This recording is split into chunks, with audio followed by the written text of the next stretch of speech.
Hello दोस्तों, कैसे हैं? आशा करते हैं आप लोग अच्छे होंगे, मस्त होंगे। 2011 से 2016 तक के पेपर सीडीपी के करा दिए हैं, सीटेट के 1 से 5 तक के। तो आज हम देखते हैं 2018 में पूछा गया था, 2018 में एक ही बार पेपर हुआ था, 2016 में 2 बार हुआ था, 2018 में 1 बार हुआ था और 2019 में भी 2 बार पेपर हुआ था। तो चलिए फटाफट क्वेश्चन देखते हैं। सीडीपी है बाल विकास एवं शिक्षा का। तो पहला क्वेश्चन देखते हैं, निम्नलिखित में से कौन सा एक संवेग है? संवेग है तो संवेग हो गया, डर हो गया, क्रोध हो गया, घृणा हो गया, प्यार हो गया, ये सब संवेग में होता है, इमोशनल में, इमोशन में आते हैं।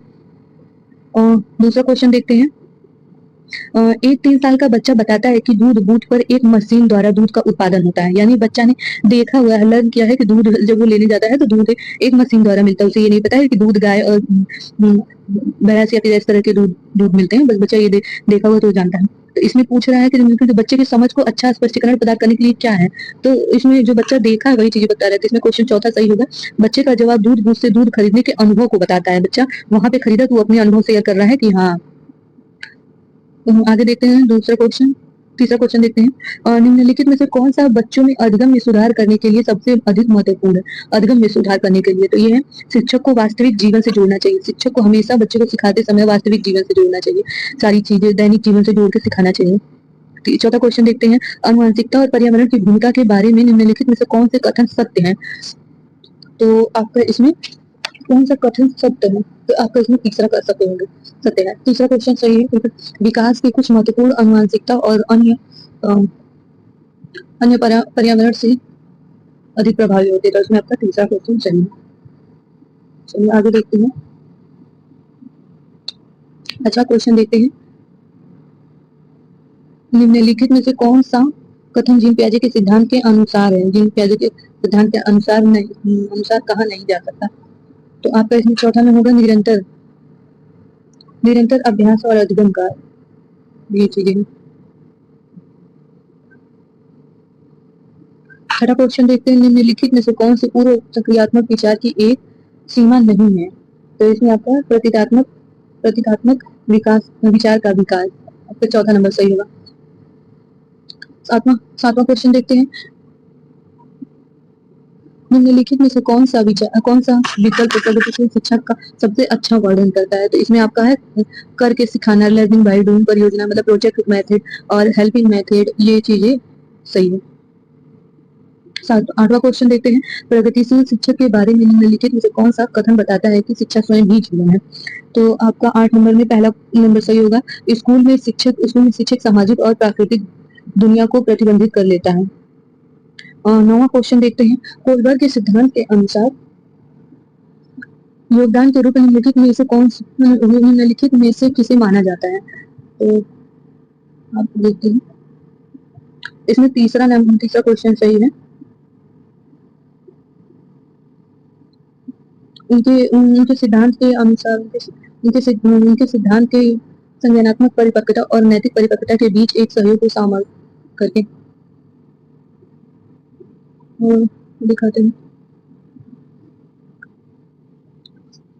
निकटवर्ती विकास का क्षेत्र, 10वां नंबर में निकटवर्ती विकास का क्षेत्र। तो इसमें आपका पहला सही होगा। एक संदर्भ को जिसके बच्चे सहयोग के सही स्तर के साथ कोई कार्य लगभग स्वयं कर सकते हैं। 10 हो गया। 11 नंबर, एक उभयलिंग व्यक्ति है। इसमें वह व्यक्ति में आमतौर पर माने गए मर्दाना और स्त्री ट्रांसजेंडर के बारे में बात की जा रही है। 12 नंबर क्वेश्चन देते हैं, बच्चों को छोड़कर अन्य सभी के लिए लिंग भूमिका का ग्रहण है। तो ट्यूशन, बाकी हर जगह वो होता है, मगर ट्यूशन में ऐसा कुछ नहीं होता है कि लिंग भेद नहीं होती है। मानवीकरण परीक्षण की आलोचना 13 नंबर है। आलोचनाओं में से एक यह है कि, तो 13 नंबर क्वेश्चन का तीसरा सही है। तीसरा सही है। वे मुख्य रूप से मुख्य धारा की संस्कृति का प्रतिबंधित करते हैं और इसकी पक्षपाती होते हैं। 14 नंबर क्वेश्चन देखते हैं, एकाकी बुद्धिमानी का सिद्धांत कहते हैं कि, तो एकाकी बुद्धिमानी का सिद्धांत, इसमें आपका चौथा है, बुद्धि के कई प्रकार हैं। हमने 8 बताए थे, बुद्धि के 8 प्रकार हैं। कहीं कहीं 9 भी, कहीं कहीं 9 है, कहीं कहीं 11 है, मगर आपको एनसीईआरटी में पूछेगा तो 8 ही बुद्धि के प्रकार होते हैं। भाषाई बुद्धि हो गया, और तार्किक हो गया, गणितीय हो गया, स्थानीय हो गया, शारीरिक हो गया, संगीत हो गया। देखिए संगीत में जैसे लता मंगेशकर की वॉइस कितनी वो है, और शारीरिक में जैसे क्रिकेट में हो गए विराट कोहली, तो शारीरिक ये चीजें। स्थानीय में जैसे पायलट हुआ, नाविक हुआ, ये लोग स्थान का बोध कर लेते हैं। 16 नंबर क्वेश्चन देखते हैं।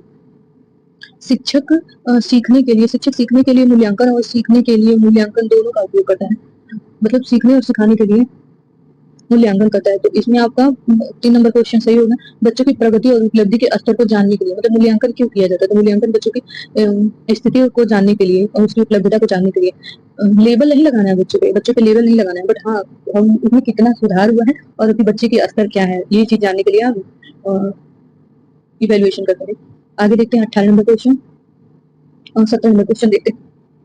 बच्चे में प्रतिभाशीलता के कारण हो सकते हैं, बच्चे में प्रतिभाशीलता के कारण क्या हो सकते हैं, तो आनुवंशिकता और वातावरण के अंतर्गत आते हैं। बच्चे अगर आनुवंशिक और वातावरण में अच्छा प्रदर्शन करता है तो ये चीजें होती है। फिर अगर अपने घर के आसपास माहौल ऐसा देखा है कि हाँ पर्यावरण से भी बहुत सीख लेता है, बहुत सीखता है। 17 नंबर क्वेश्चन देखते हैं। सामाजिक आर्थिक रूप से वंचित पृष्ठभूमि से आने वाले बच्चों को कक्षा के माहौल की आवश्यकता होती है, तो जो मतलब बच्चों को सहज महसूस कराए, तो उनके संस्कृत की भाषा ज्ञान को महत्व देना। बच्चा किसी भी संस्कृत किसी भी भाषा से आता है तो अब उसको सहज महसूस तभी होगा जब आप उसके लैंग्वेज में बात करेंगे, ताकि वो बच्चा को उसको अच्छा महसूस हो, ताकि वो अच्छे से बात कर पाए, अच्छे से सीख पाए, अच्छे से अपनी चीजों को रख पाए आपके सामने, ये चीजें कहा जा रहा है।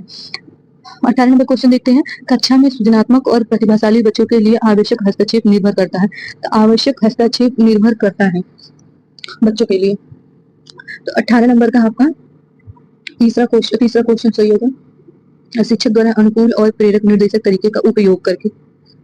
19 नंबर क्वेश्चन देखते हैं। 19 नंबर, संवेदनशील बच्चों को सीखने में मदद करने के लिए निम्नलिखित में से कौन सा तरीका उपयुक्त तरीका नहीं है, उपयुक्त सही तरीका नहीं है। जिसमें आपका पहला हो गया, उसके दैनिक कार्यक्रम में शारीरिक गतिविधियों का समावेश करके। 20 नंबर देखते हैं क्वेश्चन। अलग अलग सोच वाले पैटर्न उन बच्चों की पहचान करते हैं जो सृजनात्मक हो। अलग अलग तरीके का आप खेलने की चीजें देंगे और बच्चे उस चीज को पहचान में, उस चीज को, क्वेश्चन को सॉल्व कर लें, तो ये है बच्चों में सृजनात्मकता। क्रिएटिव बच्चे होते हैं जो इतना सारी चीजें इतना जल्दी से और इतना आसानी से सीख लेते हैं। आगे देखते हैं 21 नंबर क्वेश्चन। 21 नंबर क्वेश्चन देखते हैं। निम्नलिखित में से कौन सा शिक्षक द्वारा कक्षा में बच्चों के लिए समस्या हल करने के तरीके का वर्णन नहीं कर सकता, तो इसमें आपका दूसरा सही होगी, अभिप्रेरणा उत्तरों वाले प्रश्न पूछ कर अभिसरण वाले, समस्या उत्पन्न होने के कारणों की पहचान होने के पश्चात इसे दूर न करना। 22 नंबर क्वेश्चन देखते हैं। निम्नलिखित में से कौन सा शिक्षक की भूमिका का सबसे अच्छा वर्णन करता है, शिक्षक की भूमिका का सबसे अच्छा वर्णन करता है, तो दो होगा। आराम के लिए जगह बनाना वर्णन करता है, आराम के लिए जगह बनाना जहाँ बच्चे संवाद और पूछताछ के माध्यम से सीख सके, इसलिए मतलब इस तरह की जगह बनाना और इस तरह का माहौल क्रिएट करना जहाँ बच्चे आसानी से संवाद कर सके, एक दूसरे से वाद विवाद करके सीख सके। 23 नंबर क्वेश्चन देखते हैं। निम्नलिखित में से कौन सी कक्षा समृद्ध शिक्षक को प्रोत्साहित करता है, समृद्ध शिक्षक का, तो ये चौथा नंबर को सही होगा। वह कक्षा जिसे खुली गतिविधि खोली हो और विभिन्न प्रकार के बाल साहित्य खुली ताक से रखी हो, जो दिन में किसी भी समय प्राप्त कर सके, मतलब बुक हो गया या खेलने की चीजें हो, जो भी हो, ऐसी जगह रहा हो कि बच्चे आसानी से उसको प्राप्त कर सके और आसानी से खेल सके, आसानी से सीख सके, तो कक्षा में ऐसे सारी चीजें रखनी चाहिए। ठीक है। और 24 नंबर क्वेश्चन देखते हैं। निम्नलिखित में से कौन सा कक्षा में पाठ्य पुस्तकों की भूमिका का सबसे अच्छा वर्णन करता है, तो पाठ्य पुस्तकों की वर्णन करता है सबसे अच्छा वे संसाधन मतलब होना चाहिए। दूसरा नंबर इसमें दूसरा नहीं तीसरा सही है, वे कक्षा में उपलब्ध संसाधनों और संदर्भ सामग्री में से एक है। तीसरा इसमें का सही होगा, सी नंबर। 25 देखते हैं। ये क्वेश्चन रिपीटेड है, ये क्वेश्चन रिपीट हुआ है। राष्ट्रीय पाठ्यचर्या फ्रेमवर्क के लिए अपनी समझ से प्राप्त किया जा सकता है, तो इसमें रचनावाद से। 25 नंबर आगे देखते हैं। 26 नंबर,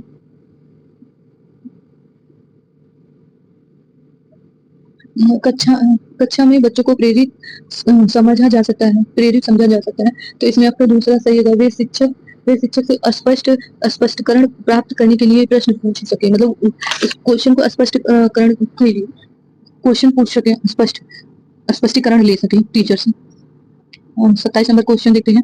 अनुशासन जो अधिगम वातावरण में महत्वपूर्ण भूमिका निभाता है, किस प्रकार की मदद करता है, किस प्रकार का, तो इसमें तीसरा सही होगा। बच्चों को अपनी शिक्षा शिक्षा को विनिमय और मॉनिटरिंग करने के लिए 28 नंबर क्वेश्चन देखते हैं।